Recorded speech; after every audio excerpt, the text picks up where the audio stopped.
महिला अभी अभी जागी ही थी कि उसने खुद को अपने बॉयफ्रेंड की दादी के घर में पाया। असल में दादी को डर था कि वह परिवार की बदनामी कर देगी, इसलिए उन्होंने मांग की कि वह एक अमीर परिवार के नियम कायदे सीखे। महिला ने ऊपर से हाँ तो कर दी, लेकिन थोड़ी ही देर में आंखें खुली रखते रखते सो गई। उसके खर्राटों की आवाज सुनकर दादी ने गुस्से में मेज पर जोर से हाथ पटका, जिससे वह चौंक कर उठ गई। लेकिन उसे लगा कि भाषण खत्म हो चुका है, इसलिए उसने चप्पल पहनी और घर जाने के लिए तैयार हो गई। तभी दादी और सौतेली माँ उसके पीछे आ गईं और कहने लगी कि उसने उनका अपमान किया है, इसलिए उसे घुटनों के बल बैठकर माफी मांगनी होगी। महिला ने तुरंत जवाब दिया कि उन्हें उसे घुटने टेकने के लिए मजबूर करने का कोई हक नहीं है। यह सुनकर बूढ़ी दादी इतनी गुस्से में आ गईं कि लगभग बेहोश होने लगी। तभी सौतेली माँ ने नौकरों को आदेश दिया कि परिवार की सजा लागू की जाए। ये सुनकर बॉयफ्रेंड की बहन तुरंत उसके लिए घुटनों पर बैठकर विनती करने लगी। महिला किसी के नियंत्रण में नहीं रहना चाहती थी, इसलिए उसने बहन का हाथ पकड़ा और बाहर जाने की कोशिश की, लेकिन नौकरों ने रास्ता रोक लिया। फिर एक नौकर बर्फ से भरा टब लेकर आया और सौतेली माँ ने महिला को बर्फ पर घुटने टेकने का आदेश दिया। तभी महिला को समझ आया कि उसके बॉयफ्रेंड के घुटने में पुरानी चोट क्यों थी। उससे भी ज्यादा हैरानी की बात यह थी कि उसका बॉयफ्रेंड एक बार चुपके से अपनी माँ की कब्र पर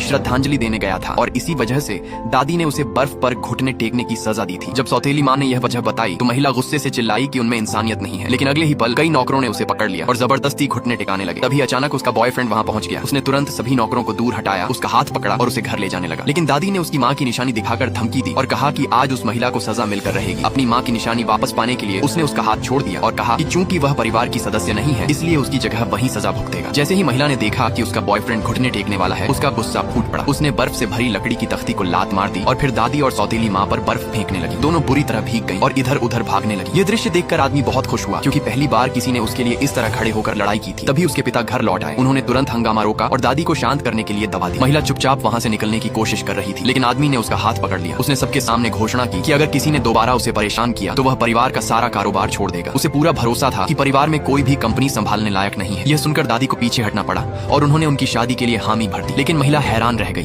क्योंकि वह आदमी तो सिर्फ एक कॉन्ट्रैक्ट वाले रिश्ते में थे। उसने कभी शादी के बारे में सोचा ही नहीं था। तभी आदमी ने अचानक उसे प्रपोज कर दिया और उसकी उंगली में अंगूठी पहना दी। महिला ने कभी नहीं सोचा था कि वह सच में उससे प्यार करने लगेगा, इसलिए उसने घबराकर तुरंत मना कर दिया। आदमी बहुत हैरान हुआ। उसे समझ नहीं आया कि अगर वह उससे प्यार नहीं करती तो फिर उसके साथ इतना अच्छा व्यवहार क्यों करती थी। तब महिला ने कहा कि वह उसे अच्छी तनख्वाह देता है और उसका बॉस है, इसलिए उसका अच्छा व्यवहार करना स्वाभाविक था। यह सुनते ही आदमी बेहद निराश हो गया और बिना पीछे देखे वहाँ से चला गया। महिला को एहसास हुआ कि उससे बहुत बड़ी गलती हो गई है, इसलिए उसने अपना सामान पैक किया और उसके घर से जाने की तैयारी करने लगी।